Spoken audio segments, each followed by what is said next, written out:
వంకాయ చెట్టుని చూపిస్తున్నాను. ఇది ముసుగు వంకాయ అండి, చూడండి ఎలా ఉంది ముసుగు. ఇదే ముసుగు వంకాయ అనేసి అంటారు. ఇవ్వండి, ఇది ఇవన్నీ ఇలా కాస్తాయండి ముసుగు వంకాయ. ఒకే చోట 3 కాయలు వచ్చాయి. పూత అంతా కూడా మరి వర్షాభావంలో ఇలా రాలిపోతుంది. చూడండి ఎలా ఉందో పువ్వు. లోన కాయ తయారవుతుంది. ఈ ముసుగంతా కూడా కాయ పెద్దగా అయినా సరే ఇలా వస్తుందండి. ఇది ముసుగు వంకాయ అయితే నేను కూడా ఈ కలెక్షన్ అండి. మనకి ఇంకొక నెల రోజులైతే కాయ పక్వానికి వస్తుంది. దీంట్లో నుంచి విత్తనం తీద్దామనేసి దీన్ని కాయను కోయకుండా అట్లనే ఉంచాను చెట్టుకి.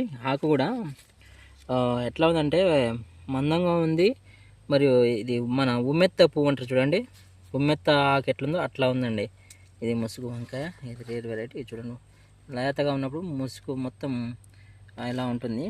తర్వాత పువ్వు వచ్చేసరికి ఇలా అవుతుంది, కాయ ఇలా అవుతుంది. ఇట్లా టచ్ చేస్తే పువ్వుతో టచ్ చేస్తే రాలిపోతుంది. కానీ కొద్దిగా కాయ ఫార్మేషన్ అయిన తర్వాత మాత్రం గట్టిగా ఉంటుంది, స్ట్రాంగ్గా ఉంటుంది.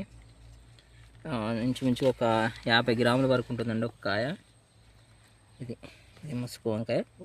చూడడానికి మాత్రం తెల్లగా ఉంటుంది. ఇది ముసుగు వంకాయ అండి. ఈ విత్తనాలు రేర్ వెరైటీస్ ఇలాంటివి కావాలన్నా కానీ నా నెంబర్కి కాల్ చేయండి. నెంబర్ వచ్చేసి 8886396312. Thank you.